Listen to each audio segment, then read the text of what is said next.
a lot of people fight election, and we're going to start wrapping up here, but many people fight election because they claim it isn't fair.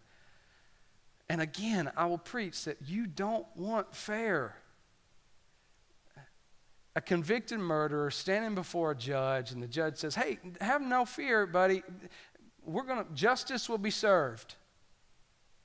I don't want justice. I want mercy. I know I'm guilty. I don't want justice. I want grace. I don't want to stand before the judge and say, I don't want his justice to follow me. I want his grace and I want his mercy. And a lot of people think it's not fair of God to do these things because we start with the perspective of man rather than God. When we look at the perspective of God's salvation from man's view, we're like, why don't you just save everybody? Well, he's a decent fella. He didn't kill anybody. But when we look at it from God's view, okay, it's kind of like this. Here's a good example.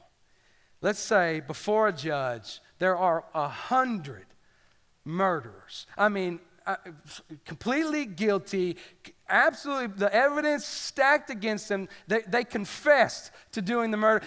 Each of them gruesomely murdered 20 people. Each of them. Women, children, whatever, gruesomely murdered people. And so we would come in the courtroom and all of us unanimously would say, all of them deserve judgment. All of them deserve the death penalty. All of them gruesomely killed 20 people and are guilty. Now, the judge comes out, and for 98 of these terrible, wicked murderers, he says, you're all going to get the punishment. Death row for you. But for you two, the other two, I'm going to let you off the hook.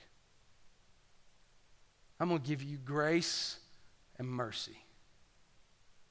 And not only am I going to give you grace and mercy, but I'm going to set you up to experience life to the full. I'm going to set you up.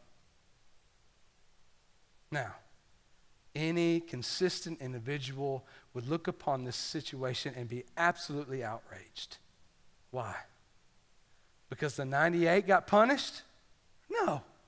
They deserved it. They earned it. It's what should have happened. Any consistent individual would come to this situation and say, we are furious with this judge because he has let 2 off the hook. They gruesomely murdered 20 people. They deserve the same punishment as everyone else. We are outraged that he would save some. Church, we are those gruesome murderers.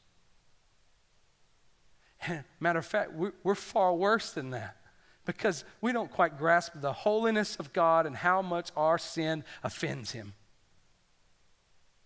And so we were those standing before the judge, and if you are saved, you are the one that he says, okay, to you I'm going to give grace and mercy.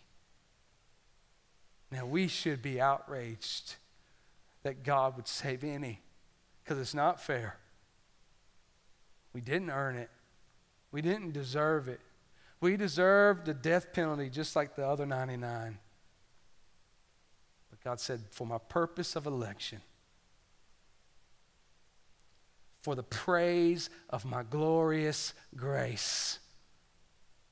You think those two that are saved by God are going to give praise to God for grace? I think so. I think they're going to stand in awe that they're saved by God. I can't believe you would save me. Your grace and your mercy poured out on me. The chief of sinners, the one who did not deserve it. Praise God for your glorious grace. That's his purpose. To invoke praise and glory for his name's sake.